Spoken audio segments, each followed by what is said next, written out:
ये डरावना वीडियो नेपाल का है। ये इमारत 5 मंजिला है और पानी उससे भी ऊंचा, और जो लोग यहां खड़े थे उन्हें 10 सेकंड का भी मौका नहीं मिला। ये तस्वीर नेपाल तिब्बत बॉर्डर की है, तिब्बत के इमिग्रेशन सेंटर की, जहां 1 सेकंड पहले सब कुछ ठीक था और अगले सेकंड सब कुछ खत्म हो जाता है।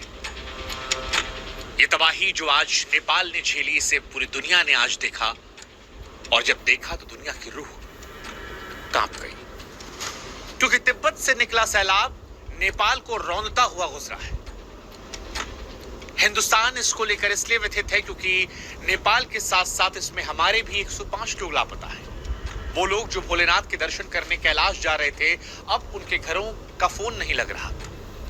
30 से ज्यादा जवान थाने समेत बह गए हैं। जो बचाने वाले थे वो खुद लापता है।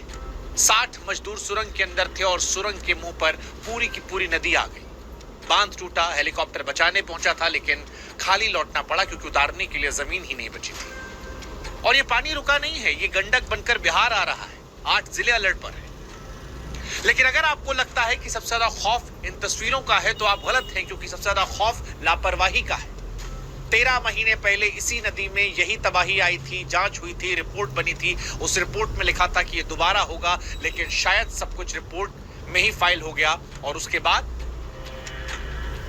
कुदरत ने वो दिखाया जिसका अंदेशा उसने पहले दिया था। इसलिए कुदरत का सरप्राइज नहीं है। नेपाल जो झेल रहा है वो डिक्लेयर की गई मौत है, बस तारीख आनी बाकी थी। और इसीलिए आज सवाल नेपाल की इस त्रासदी को लेकर है कि जब सब कुछ पता था तो सैकड़ों जिंदगियां उस रास्ते पर किसने छोड़ी?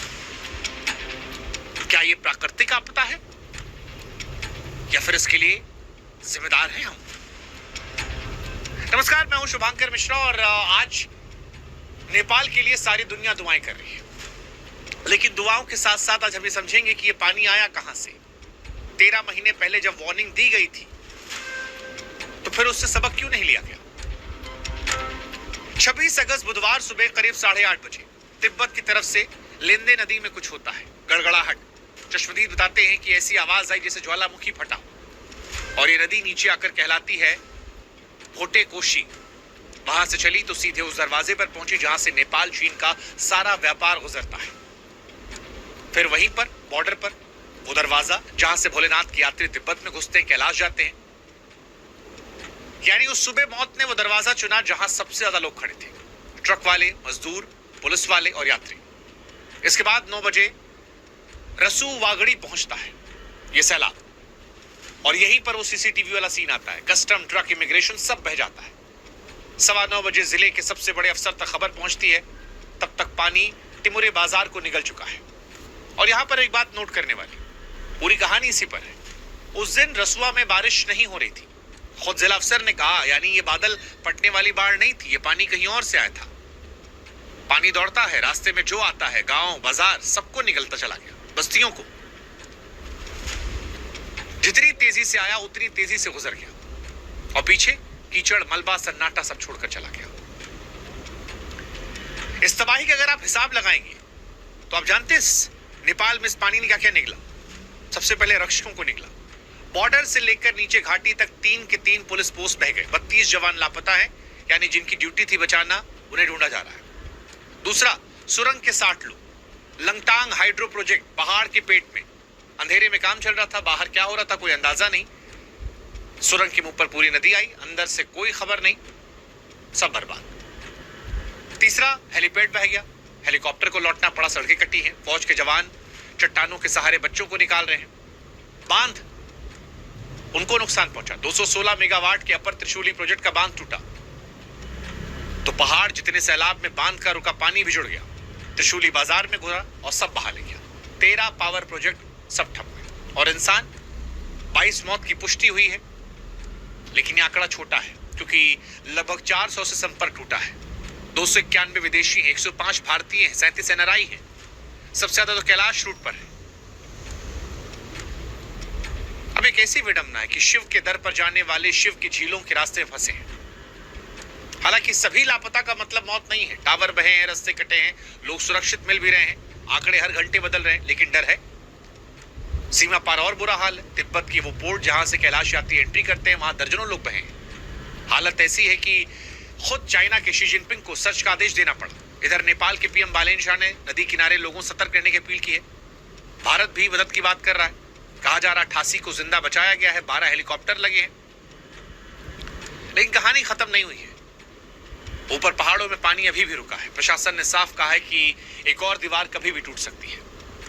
लेकिन अब सवाल यह है कि जब बारिश नहीं हुई तो नेपाल में पहाड़ जितना पानी आया कहां से? और जवाब बड़ा आसान है।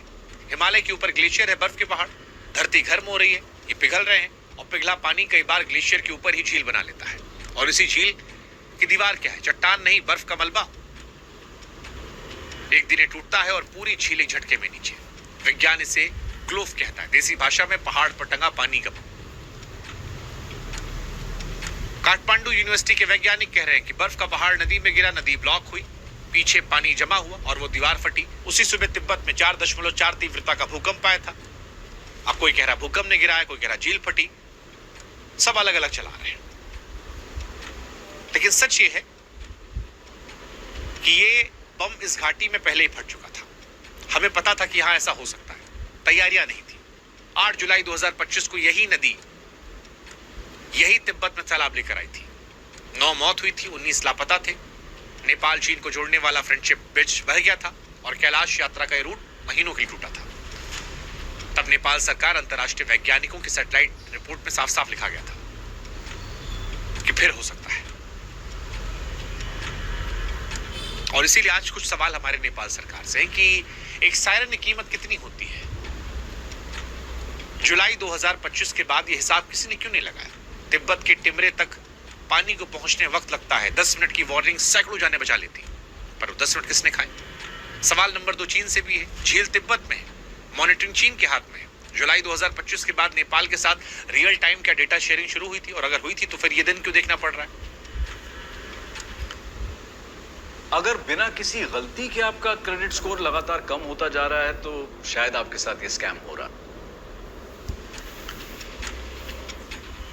ये सारे सवाल हैं और मान लेते हैं कि हर झील मॉनिटर नहीं कर सकते। कम से कम घाटी में सायरन तो लग सकते थे। उस घाटी में जहां 13 महीने पहले तबाही आई थी। कई तस्वीरें ऐसी हैं जो डराने वाली हैं, जैसे जेसीबी ड्राइवर वाली नहीं पता था, जैसे हमको नहीं पता, सब काम कर रहे थे। और सच यही कि जलजला पूछ कर नहीं आता, कोई अलर्ट नहीं, कोई सावधानी नहीं, कोई मैसेज नहीं, एक आवाज, सब खत्म। ये तस्वीरें परेशान करने वाली हैं। और इस तबाही ने इंसान के भगवान तक को नहीं छोड़ा। ये तबाही का पानी 100 किलोमीटर दौड़कर नारायण घाट तक पहुंचा, जहां भगवान बुद्ध की मूर्ति थी। उनके चरणों तक गया, शांति के प्रतीक तक। कैलाश के पैकेज बनाने वाली ट्रैवल एजेंसियां जो जानती थी इसी रूट पर तबाही आई है, क्या उन्हें यात्रियों को बताया था कि रूट कितना हाई रिस्क है? हाई रिस्क का कागज साइन करवाया था? नहीं।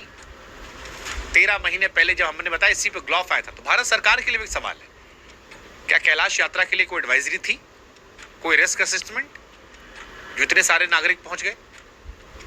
ये बम सिर्फ नेपाल के ऊपर नहीं टंगी। अभी चमोली में 2021 में 200 से अधिक मौत, सिक्किम में। ये जो बम हम जिनका जिक्र कर रहे हैं, जो डैम बहने की बात कर रहे हैं, ये हमारे यहाँ भी उत्तराखंड, हिमाचल, सिक्किम, सब जगह लटके हैं। सिक्किम के बाद हमारे यहाँ कितनी झीलों पर वार्निंग सिस्टम लगे, कितने प्रोमिसेस पूरे किए गए?